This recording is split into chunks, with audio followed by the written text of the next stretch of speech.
Good morning student. चलिए class शुरू करते हैं। और प्रोबेबिलिटी एंड स्टैटिक जो हमने प्रीवियस के क्लास में यूनिट 4 शुरू करा था, कॉमन कोर्स आपका जो है mathematical and computational thinking analysis, इस पेपर का जो यूनिट 4 हमने लास्ट क्लास में शुरू करा था उस क्लास को आगे बढ़ाते हैं। ध्यान रहे ये यूनिट 4 का दूसरा क्लास है। प्रीवियस के लेक्चर्स में हमने बात करा था स्टूडेंट, हमने बात करा था कि प्रोबेबिलिटी का एक्चुअल मीनिंग क्या है ना, प्रोबेबिलिटी के कॉन्सेप्ट के ऊपर बात करा था हमने। और फिर इस प्रोबेबिलिटी को समझने के लिए, जैसे कि मैंने आपको बताया था कि मान के चला जाए कि एक कॉइन है, इस कॉइन को हम टॉस कर रहे हैं, तो इस कॉइन को टॉस करने के बाद हेड के आने का प्रोबेबिलिटी कितना है, टेल के आने का प्रोबेबिलिटी कितना है, इन चीज़ों को हम आंसर कर पाए और भी ऐसे ऐसे बहुत सारे क्वेश्चंस को आंसर कर पाए। उसके लिए कुछ बेसिक्स बातें हमें समझनी थी। हमने प्रीवियस के क्लासेस में रैंडम एक्सपेरिमेंट क्या होता है समझा हमने। नंबर 2 सैंपल पॉइंट क्या है हमने समझा। नंबर 3 सैंपल स्पेस क्या है हमने समझा, है ना। आइए शॉर्टली सबसे पहले थोड़ा सा रिकॉल कर ले। मेन ध्यान रखना है कि प्रोबेबिलिटी का जो एक्चुअल डेफिनेशन है उसको बहुत अच्छे से समझने के लिए ये बेसिक्स बातें आपको आनी ही चाहिए, है ना। तो थोड़ा सा पेशेंसफुली समझना है। आइए चलिए थोड़ा सा शॉर्टली हम रिकॉल कर दें आपको। देखिए एक चीज़ हम आपको बताते हैं पहले यहाँ पे, जैसे मान के चला जाए कि एक कॉइन को आपने टॉस करा, ठीक है, ऊपर की ओर फेंका, ठीक। तो आपको पता है कि सैंपल स्पेस क्या होगा जी। सैंपल स्पेस का मतलब होता है कि क्या क्या आ सकता है। तो टोटल आ सकता है, हेड आ सकता है और टेल आ सकता है, यही दो गुना आ सकता है, तो हेड और टेल यही दो आ सकता है। अच्छा, अगर हम आपसे क्वेश्चन पूछ दें, बताइए प्रोबेबिलिटी हेड के आने का प्रोबेबिलिटी कितना है। क्या बोला मैंने, हेड के आने का प्रोबेबिलिटी कितना है। तो पता है कैसे निकलता है इसका आंसर। अभी हम प्रोबेबिलिटी को डिफाइन करेंगे आने वाले क्लासेस में, पर हम आपको बस ये बताना चाह रहे हैं कि प्रोबेबिलिटी कितना सिंपल है, समझिएगा। अगर हम बोले प्रोबेबिलिटी हेड के आने का प्रोबेबिलिटी कितना, तो पता है क्या होता है, हेड के फेवर में क्या गो है इसमें। तो सैंपल स्पेस में हेड के फेवर में क्या गो इवेंट है, तो सिर्फ और सिर्फ एक ही गो है, हेड ये गो है, ऊपर में हेड ए गो है। तो ऊपर फेवरेबल नंबर ऑफ एलिमेंट होता है और नीचे क्या होता है, total number of element. Total क्या गो, एक और दो, तो टोटल 2। तो ये हो गया हेड के आने का प्रोबेबिलिटी कितना, 1/2। बस यही तो बात है, कितना सिंपल सा है। अगर हम पूछते हैं टेल के आने का प्रोबेबिलिटी कितना है जी, टेल के आने का प्रोबेबिलिटी कितना, टेल का एगो है पूरे सैंपल स्पेस में, तो एक है, टेल का एगो है, एगो है, तो यहाँ ऊपर हो गया 1 और नीचे टोटल का एगो है 2 गो, तो इसका प्रोबेबिलिटी टेल के भी आने का प्रोबेबिलिटी कितना, 1/2। अगर ये चीज़ हम थोड़ा सा छोटा सा और एग्जांपल लें, इन सब चीज़ को आगे बहुत प्रेम से डिफाइन करेंगे, बट हम आपको बस समझाना चाह रहे हैं कि आपको ऐसे नहीं पढ़ना है ना। ऐसा नहीं कि मान लीजिए जैसे कोई एक डाइस यहाँ पे दिया हुआ है, अगर डाइस को थ्रो किया जाए तो क्या क्या आ सकता है, 1 2 3 4 5 6 ये आ सकता है। अगर हम आपसे बोलें कि 2 के आने का प्रोबेबिलिटी कितना है, 2 के आने का प्रोबेबिलिटी कितना, तो 2 का एगो है ऊपर में, एक सिर्फ और सिर्फ एक ही जगह, तो 2 के फेवर में क्या एगो, एगो, और टोटल का एगो है जी 1 2 3 4 5 6 6, तो 1/6। 2 के आने का प्रोबेबिलिटी कितना हो गया, 1/6। ऐसे तो हम समझ सकते हैं, प्रोबेबिलिटी को निकाल भी सकते हैं, क्वेश्चन को सॉल्व भी कर सकते हैं, लेकिन जब बात आएगा अच्छे लेवल पे क्वेश्चन जाएगा तो फिर वहाँ पे आप फंस जाएंगे। तो इसीलिए इस तरीके से नहीं पढ़ना है हमें। एकदम थोड़ा आप मेरे ऊपर विश्वास रखिए, थोड़ा धीरज रखिए, बहुत अच्छे से कॉन्सेप्ट हम लोग डील करेंगे प्रोबेबिलिटी को। आइए फिलहाल हम लोग प्रीवियस सीरीज में शुरू किए थे उसी को कंटिन्यू करते हैं। तो प्रीवियस के लेक्चर्स में लेक्चर्स 1 हम बात कर ले इस यूनिट 4 का। यूनिट 4 के लेक्चर्स 1 में हमने क्या बात करा था, हमने बात करा था रैंडम एक्सपेरिमेंट के बारे में, सैंपल पॉइंट के बारे में और सैंपल स्पेस के बारे में, ठीक है। थोड़ा सा शॉर्टली रिकॉल कर लेते हैं स्टूडेंट। देखिए जैसे मान के चला जाए स्टूडेंट कि हम एक डाइस को थ्रो कर रहे हैं जी, ठीक। तो इस डाइस को जब हम थ्रो कर रहे हैं ना, तो क्या क्या आ सकता है, 1 आ सकता है, 2 आ सकता है, 3 आ सकता है, 4 5 6। आपको पता है क्या एग्जैक्टली क्या आ सकता है, पता है क्या, नहीं पता है। आपको बस इतना पता है कि इस टोटल पॉसिबल आउटकम में से कोई एक आ सकता है। आज कोई एक आ सकता है मतलब कि जो लूडो गोटी का टॉप फेस पे ऊपर पे जो रहेगा कोई एक ही हो सकता है ये। तो इस तरीके के एक्सपेरिमेंट को हम बोलते हैं रैंडम एक्सपेरिमेंट। रैंडम एक्सपेरिमेंट क्यों बोलते हैं, क्योंकि मुझे पता ही नहीं है कि ये क्या आएगा एग्जैक्टली। ये पता है कि क्या क्या आ सकता है, बट एग्जैक्टली क्या आएगा नहीं पता। तो इस तरीके के एक्सपेरिमेंट को, जैसे लूडो गोटी को फेंक दिए, ये जो एक्सपेरिमेंट कर दिए हम, इसको बोलते हैं रैंडम एक्सपेरिमेंट। कॉइन है, कॉइन को टॉस करा देंगे तो ये भी हो जाएगा रैंडम एक्सपेरिमेंट। क्यों रैंडम एक्सपेरिमेंट होगा, क्योंकि मुझे पता ही नहीं कि एग्जैक्टली क्या आएगा, हेड आएगा या टेल आएगा, एग्जैक्टली नहीं पता मुझे, बस पॉसिबल आउटकम्स पता है, हेड या टेल। तो इस एक्सपेरिमेंट को भी बोल देंगे रैंडम एक्सपेरिमेंट, है ना। तो ये हमने लास्ट के लेक्चर्स में सीखा था। अब भाई सैंपल पॉइंट क्या था जी, तो रैंडम एक्सपेरिमेंट का जो रिजल्ट होता है, जैसे मान लीजिए रैंडम एक्सपेरिमेंट हमने कर लिया, ये कॉइन को टॉस करा दिया, तो इसका रिजल्ट क्या हो सकता है, इसका रिजल्ट हेड हो सकता है। तो हेड क्या है, एक सैंपल पॉइंट है। और क्या रिजल्ट हो सकता है, तो टेल भी क्या है, ये एक सैंपल पॉइंट है। तो अगर हम कॉइन को टॉस करा रहे हैं तो सिंपल पॉइंट हेड है क्या, हाँ है, हेड हो सकता है, तो सिंपल पॉइंट है। टेल भी सिंपल पॉइंट है क्या, हाँ है, क्योंकि ये भी हो सकता है। तो जो आउटकम हो सकता है रैंडम एक्सपेरिमेंट में, वो सब सिंपल पॉइंट कहलाते हैं। अच्छा, और सिंपल स्पेस क्या होता है जी, तो कोई भी रैंडम एक्सपेरिमेंट करिए जो जो आ सकता है, जो जो पॉसिबल है उसका कलेक्शन बनाइए, उसका सेट बनाइए।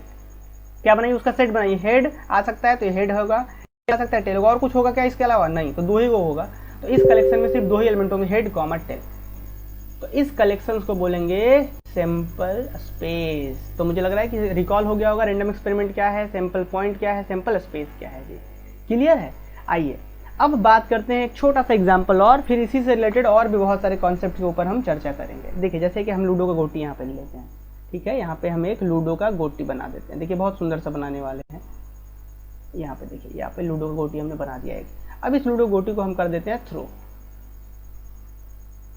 हम इसको लूडो गोटी को थ्रो कर दिए, फेंक दिए, ठीक है ना। फेंक दिए मतलब ऐसे कहीं बाहर नहीं फेंक दिए, जहाँ पे हम लोग खेल रहे हैं वहीं पे हमने फेंका है इसको। लूडो गोटी को थ्रो करा है हमने, फेंका है ना, चला है। तो क्या क्या आ सकता है जी? तो इसका जो सिंपल स्पेस बनेगा बच्चों, सिंपल स्पेस क्या बनेगा? सिंपल स्पेस मतलब क्या क्या आ सकता है? 1 आ सकता है, 2 आ सकता है, 3 आ सकता है, 4 आ सकता है, 5 आ सकता है, 6 आ सकता है, ठीक। यही ना 6 गो आ सकता है जी। तो इसको हम बोलते हैं, क्या बोलते हैं इसको? इस पूरे पॉसिबल कलेक्शंस को, पॉसिबल आउटकम के कलेक्शन को बोलते हैं सैंपल, क्या बोलते हैं हम लोग? Sample space. क्या बोलते हैं जी? Sample space. ये लास्ट के लेक्चर्स में भी हमने सीखा था। अच्छा, अब चलिए हम एक ऐसा नया गेम बनाते हैं। हम लोग ऐसा मान लीजिए हम और आप खेल रहे हैं, एक लूडो का गोटी वाला एक नया गेम मैंने बना दिया। मैंने क्या बना दिया कि भाई लूडो गोटी में टोटल क्या आ सकता था? 1 2 3 4 5 6, ये टोटल आ सकता था। तो अब मैंने क्या कहा आपसे, चलिए जी हम एगो इसी का एक सबसेट बनाते हैं। सब आपको प्रीवियस का यूनिट क्लियर होना चाहिए। प्रीवियस में हमने सेट और सेट थ्योरी वगैरह के बारे में मैंने बात कर रखा है। तो ये जो कलेक्शन है इसी का एक छोटा सा टुकड़ा ले लेते हैं हम। छोटा सा टुकड़ा मतलब हमने कह दिया चलिए 1 2 और 3, ये दे रहा, ध्यान दीजिएगा यार, ये तो गड़बड़ हो गया ना। हमने ये लूडो को गोटी को थ्रो करा था, तो सिंपल स्पेस क्या बना था?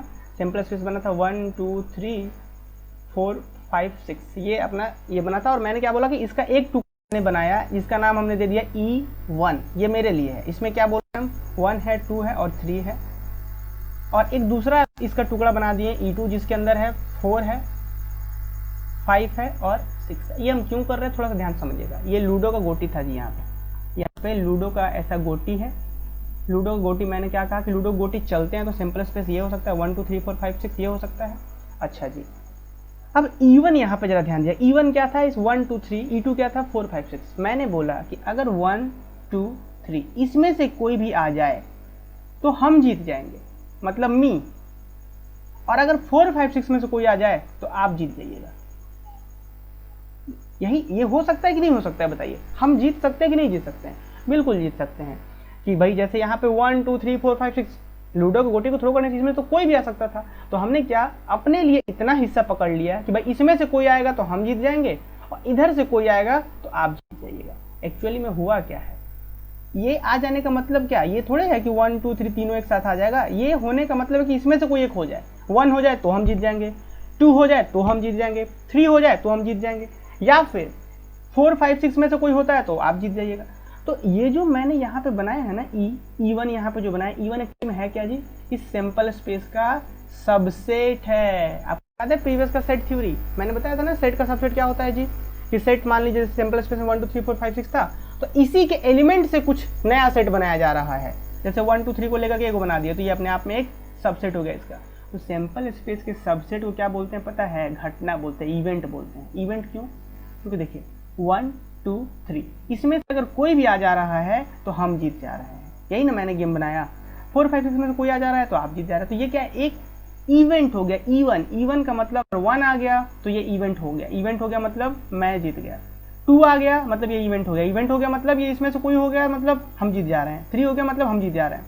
बात समझे कि यहाँ पे सिंपल स्पेस अपने पास था 1 2 3 4 5 6, ये था सिंपल स्पेस। इसी का एक सबसेट मैंने लिया जिसका नाम मैंने E1 दिया। E1 के अंदर 1 2 3 है। अगर ये इवेंट समझ पा रहे, इवेंट एक्चुअली में क्या है? इस सैंपल स्पेस का सबसेट है। तो इवेंट अगर पूछा जाए कि इवेंट एक्चुअली में होता क्या है, तो सैंपल स्पेस का सबसेट को ही इवेंट कहते हैं। अब ये इवेंट जरूर नहीं है कि शुरुआत से ही 3 हो। मैंने कह दिया कि चलिए सिर्फ 1 आए तब हम जीतेंगे, तो ये भी तो एक इवेंट है, इसी के एलिमेंट से बन रहा है। हम ऐसा बोल दिया कि चलिए अगर 6 आ गया तब आप जीतिएगा, 1 आएगा तो हम जीतेंगे, तो ये भी तो एक इवेंट है, ये भी एक इवेंट है।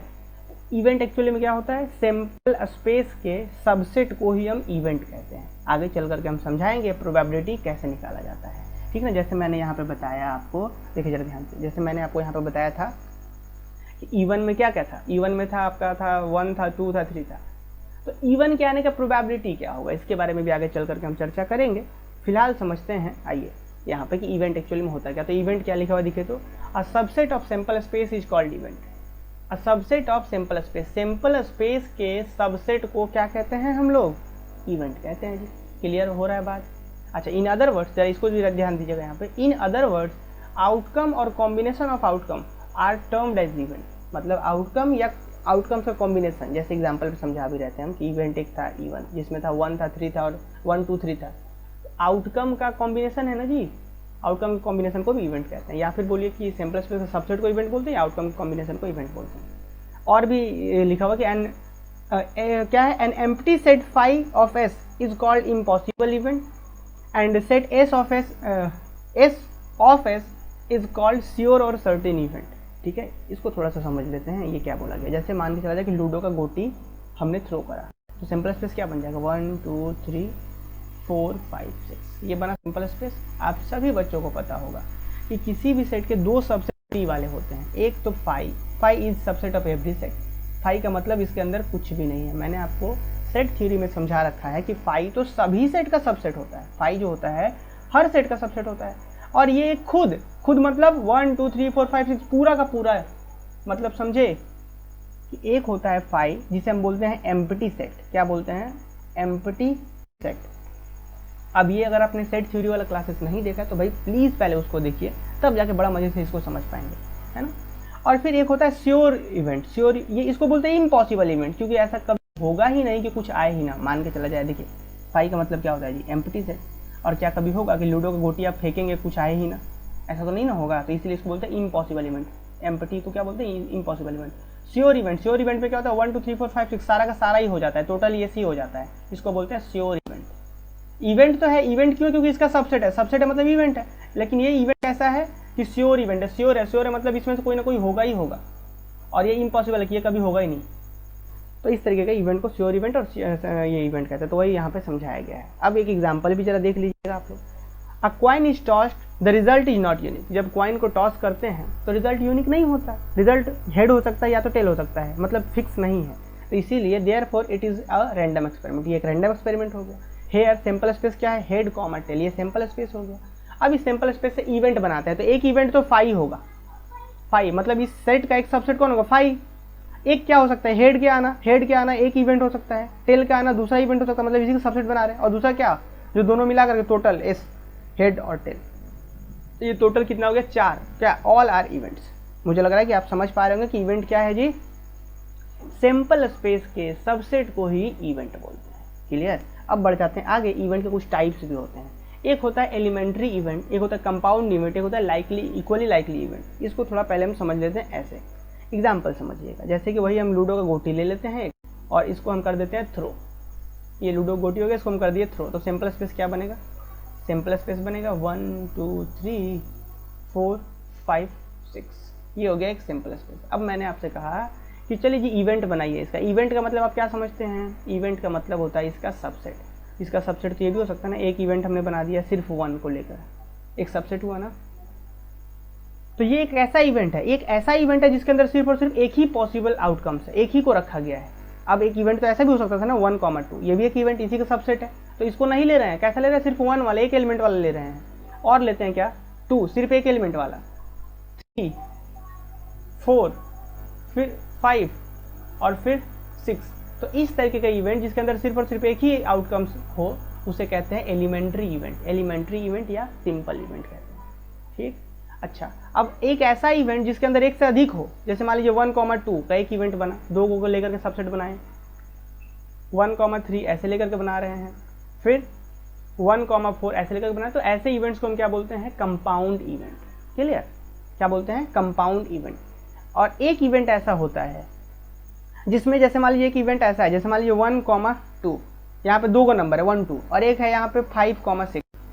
तो इसके आने का कितना चांस है भाई, यहाँ पे भी 2 एलिमेंट है, 2 हिस्सा है, और यहाँ पे भी 2 हिस्सा, तो दोनों का आने का चांस सेम है क्या, बिल्कुल सेम है कि 1 और 2 2 यहाँ पे भी है, यहाँ पे भी 2 है। मान लीजिए यहाँ पे रहता 3, यहाँ पे रहता 4 5 6, इसमें ज़्यादा रहता तो इसके आने का ज़्यादा चांसेस है, समझे।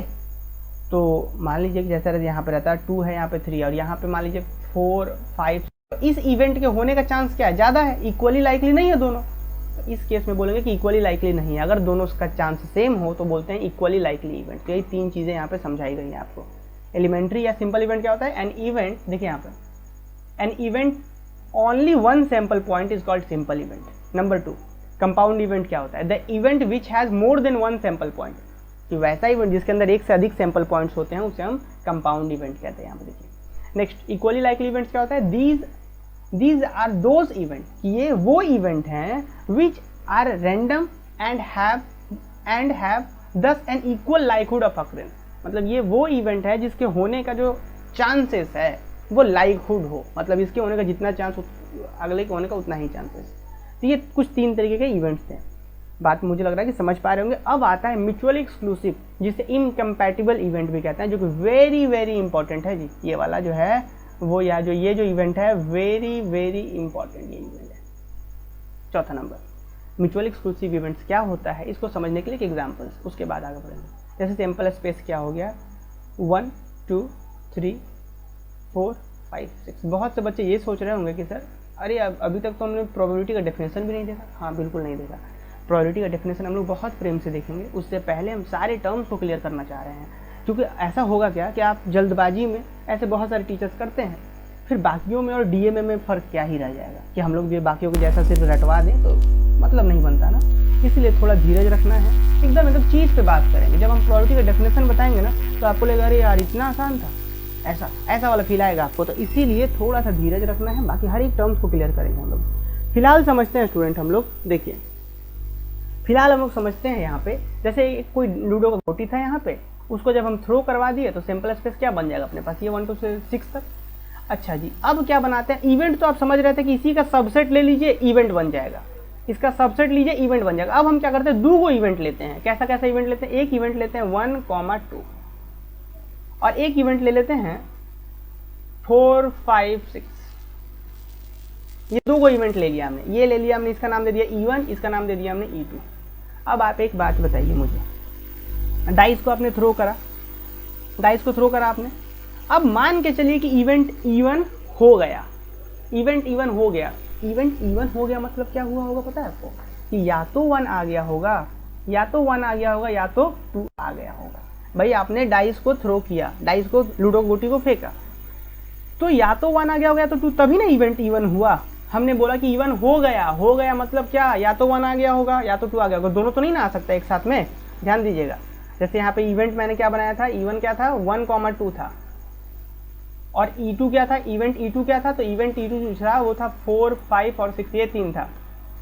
मैंने बोला E1 हो गया, E1 इवेंट हो गया मतलब ये दोनों में से कोई एक आया होगा, क्योंकि एक ही ना आ सकता, दोनों तो आ नहीं सकता। लूडो गोटी आपने एक बार फेंका है तो कोई एक ही आ सकता है। तो अगर E1 हो गया जी तो क्या कभी E2 हो सकता है, बिल्कुल नहीं हो सकता।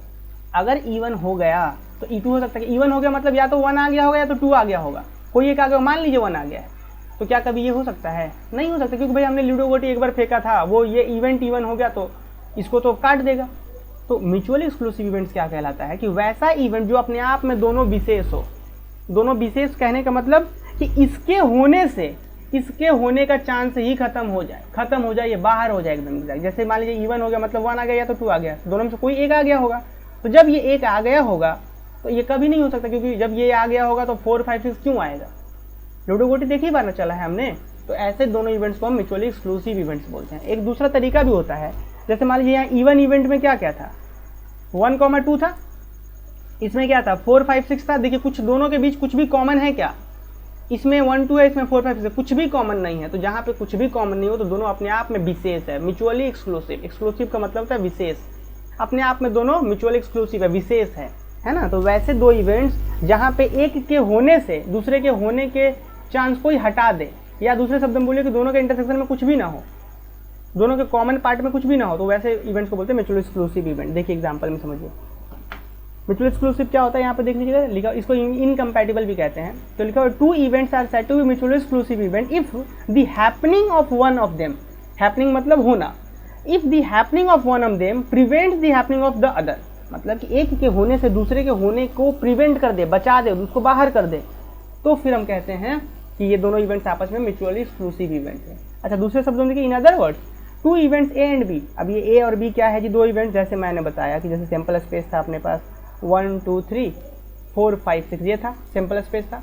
अब एक इवेंट हमने ए बोल दिया, इवेंट की जगह पे ए बोल दे रहे हैं, जिसके अंदर मैंने बोल दिया 1 2 3 है, और एक इवेंट बी है जिसके पास है 4 5 है, बस दो ही हुआ है 4 5। क्या ये दोनों म्यूचुअल एक्सक्लूसिव है?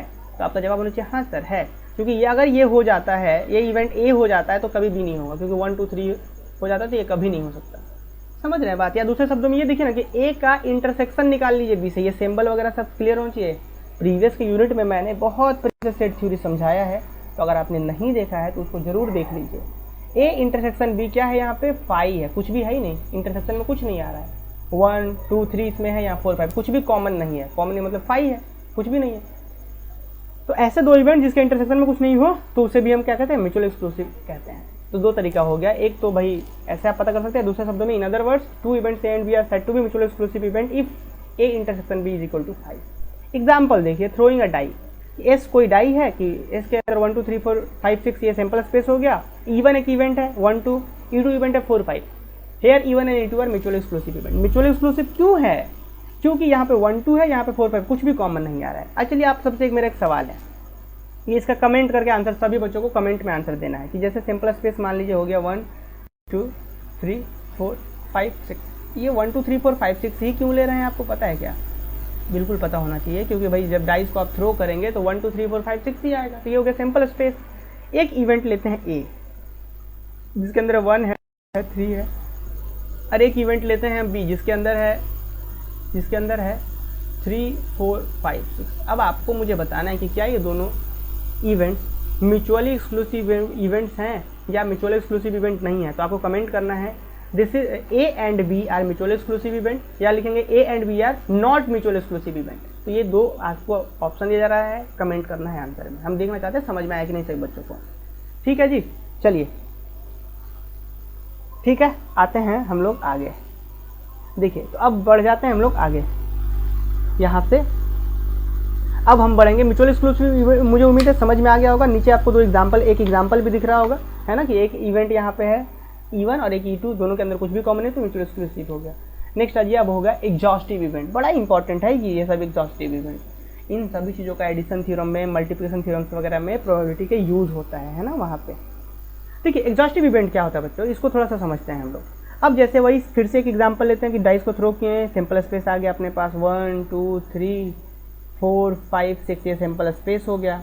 हम एक इवेंट ऐसा लेते हैं कि ए जिसके पास पॉइंट्स है, यहाँ पे हमने ले लिया 2 4 6, एक इवेंट ये हमने ले लिया, इवेंट का मतलब इसी का सबसेट। और एक इवेंट हमने ऐसा ले लिया बी जिसके अंदर क्या हमने करा 1 3 और 5। अब देखिए, दोनों को एग्जॉस्टिव इवेंट कब कहेंगे, जब ये दोनों को मिलाया जाए, जब ए को बी के साथ यूनियन किया जाए। यूनियन का मतलब होता है मिलाना, तो क्या बन जाए, पूरा का पूरा ये सैंपल स्पेस बन जाए। देख लीजिए आप, 2 4 6 को मिलाना है 1 3 5 के साथ, 1 3 5, इसको जब मिला देंगे तो ये कुछ और नहीं बल्कि यही वाला बन जाएगा। तो ऐसे दो इवेंट्स जिसका यूनियन करने से ये पूरा का पूरा सैंपल स्पेस बन जाए, उस दो इवेंट्स को बोलते हैं एग्जॉस्टिव इवेंट। तो एग्जाम ना, ऑब्जेक्टिव क्वेश्चन एग्जाम में आ सकता है ऐसा, आपसे बोल देगा कि चलिए भाई ए सैंपल स्पेस ये दिया हुआ है ऐसा, और आपसे बोलेगा कि find the mutually exclusive sorry exhaustive event find करिए, एग्जॉस्टिव इवेंट फाइंड करिए। तो आपको एग्जॉस्टिव इवेंट ढूंढ देना है कि कौन, जैसे ये दोनों रहता है तो एग्जॉस्टिव हो जाता है। क्लियर जी? अच्छा, एक बच्चों एक बात और देखिए जरा ध्यान से। तो ये बात आपने समझा एग्जॉस्टिव क्या होता है। देखिए, टू इवेंट्स, यहाँ पे जरा ध्यान दीजिएगा definition. Two events are said to be exhaustive if at least one of them necessarily occur. अब क्या मतलब वो, इसी को थोड़ा सा दूसरे शब्दों में ऐसा ही बोला, जैसे सिंपल स्पेस क्या था 1 2 3 4 5 6, ये था। हमने क्या कहा, एक हमने इवेंट ए लिया था, जैसे हमने लिया हमने 1 2 3, एक इवेंट बी था जिसके अंदर था 4 5 6। ये दोनों म्यूचुअली एग्जॉस्टिव इवेंट तो है, नो डाउट एग्जॉस्टिव है। क्यों है, क्योंकि दोनों को मिलाएंगे तो तुरंत ये बन जाएगा, तो एग्जॉस्टिव तो है।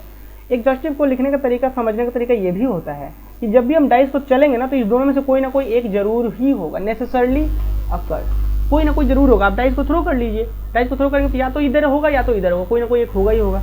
तो हम यहाँ पे ऐसे भी समझते हैं, तो वही लिखा हुआ है कि two event are said to be exhaustive if at least कि कम से कम एक जरूर हो। In other words, two event are said to be exhaustive if their union is equal to the sample space. दो इवेंट को एग्जॉस्टिव कहेंगे कब, जब उनका यूनियन सैंपल स्पेस के बराबर हो जाए। एग्जाम्पल देख लीजिए यहाँ पे, थ्रोइंग अ डाई, कि डाई को जब आप थ्रो करेंगे तो सैंपल स्पेस ये आ जाएगा, ए ले लीजिए 246, बी ले लीजिए 135, दोनों को मिलाइए तो यही आ जाएगा। इसका मतलब then the event A and B are exhaustive event. तो मुझे लग रहा है बच्चों सबको समझ में आया होगा कि एग्जॉस्टिव इवेंट यहाँ पे क्या है। क्लियर। नेक्स्ट आ जाते हैं, थोड़ा सा और आगे बढ़ते हैं। अब एक ऐसा इवेंट जो म्यूचुअली एक्सक्लूसिव भी हो और एग्जॉस्टिव भी हो जी, क्या हो, म्यूचुअली एक्सक्लूसिव भी हो और एग्जॉस्टिव भी हो। ऐसा बिल्कुल हो सकता है। एग्जांपल देख लीजिएगा, जैसे मान लीजिए कि एक सैंपल स्पेस हम ले लिए जिसके अंदर है 1 2 3 4 5 6, ये हो गया अपना सैंपल स्पेस। एक इवेंट ऐसा लेते हैं, जैसे मान लीजिए एक ए ले लिया गया यहाँ पे 1 2 3, ये एक इवेंट हो गया, और बी ले लिया गया 4 5 6। अब देखिए, अगर हम आपसे पूछे क्या ये एक्सक्लूसिव इवेंट्स है, म्यूचुअली एक्सक्लूसिव है क्या, म्यूचुअली एक्सक्लूसिव का मतलब अपने आप में दोनों विशेष है क्या, दोनों के इंटरसेक्शन में कुछ नहीं है क्या? अगर दोनों के इंटरसेक्शन में कुछ नहीं है तो म्यूचुअली एक्सक्लूसिव है, ठीक है ना। म्यूचुअली एक्सक्लूसिव 1 2 3, यहाँ पे 4 5 6, दोनों अलग अलग है, म्यूचुअली एक्सक्लूसिव हो गया। क्या ये एग्जॉस्टिव इवेंट भी है क्या? क्या दोनों को मिलाने से ये भी बन जाएगा क्या? बिल्कुल बन जाएगा, मिला के देखिए बन जाएगा। तो मतलब ये जो इवेंट्स हो गया, ये दोनों जो इवेंट्स हो गया वो क्या हो गया, म्यूचुअली एक्सक्लूसिव एंड एग्जॉस्टिव दोनों है। तो वही यहाँ पे समझाया गया है, म्यूचुअली एक्सक्लूसिव एंड एग्जॉस्टिव। क्या होता है, any events are said to be mutually exclusive and exhaustive event if they are pairwise mutually exclusive and their union is equal to sample space. बात वही है कि वैसे इवेंट्स या वैसे एन इवेंट, जरूरी नहीं कि दो ही हो, दो से अधिक भी हो सकते हैं, तो वैसे इवेंट्स जो क्या होने चाहिए, आपस में म्यूचुअली एग्जॉस्टिव भी होने चाहिए और म्यूचुअली एक्सक्लूसिव भी होने चाहिए, है ना। अब आ जाते हैं बच्चों, क्या अलजेब्रा ऑफ इवेंट्स के बारे में बात करते हैं। लेकिन अलजेब्रा ऑफ इवेंट्स के बारे में बात करें उससे पहले मैं आपको थोड़ा सा बता दूं सेट थ्योरी के बारे में, जो हमने प्रीवियस की यूनिट में पढ़ा था। सेट थ्योरी में याद आ रहा है सबको, सेट थ्योरी। सेट थ्योरी में मैंने आपको समझा कि कोई भी मान लीजिए कोई सेट है, जैसे सैंपल स्पेस का ही सेट लेते हैं। जैसे यहाँ पे एग्जाम्पल, हम डाइस को थ्रो करा रहे थे तो बार बार हम देख रहे थे डाइस को जब हम थ्रो करते हैं तो सैंपल स्पेस क्या आता है, 1 2 3 4 4 5 6, है ना। ये आता है, ये एक सेट हो गया, सैंपल स्पेस तो सेट ही होता है। मैंने आपको सेट थ्योरी में समझा रखा था कि किसी भी सेट को रिप्रेजेंट करने के लिए हम लोग रेक्टेंगल का यूज़ कर सकते हैं, ये होता है यूनिवर्सल सेट के लिए, और उसके अंदर सबसेट को रिप्रेजेंट करने के लिए हम सर्कल का उपयोग करते हैं। याद आ रहा है कुछ? तो वही कहानी यहाँ पे भी है कि जब हम यहाँ पे सेट थ्योरी के कॉन्सेप्ट को यूज़ कर रहे हैं, जैसे ये अपना एस क्या हो गया, यूनिवर्सल सेट के जैसा काम करेगा यहाँ पे। क्यों? क्योंकि जो भी हम बात करेंगे यहाँ पे इवेंट वगैरह तो इसी का सबसेट होता है, इसीलिए हम यहाँ पे एस को दिखाने के लिए इतना बड़ा सा एक रेक्टेंगल ट्रीट कर लेंगे। ये हो गया अपना सैंपल स्पेस एस, इसको हम क्या बोल देंगे, सैंपल स्पेस एस। ये रेक्टेंगल कुछ और नहीं है, 1 2 3 4 5 6 को ही दिखा रहा है जी, ठीक। तो ये हो गया अपना एस। अब हम इसको ऐसे ना लिखेंगे, अब हम इसको डायग्राम की मदद से रिप्रेजेंट करेंगे बस। आगे चल करके बहुत यूजफुल होगा ये डायग्राम, इस डायग्राम से ना देख करके आप आंसर निकाल पाएंगे। तो ये हो गया सैंपल स्पेस, ठीक है जी। अब मान के चलते कोई एक इवेंट है, इसके अंदर छोटू सा इवेंट है जिसमें 1 2 3 है, और फिर एक दूसरा इवेंट है बी जिसके पास है मान लीजिए कि 1 है, 3 4 5 6 ऐसे है।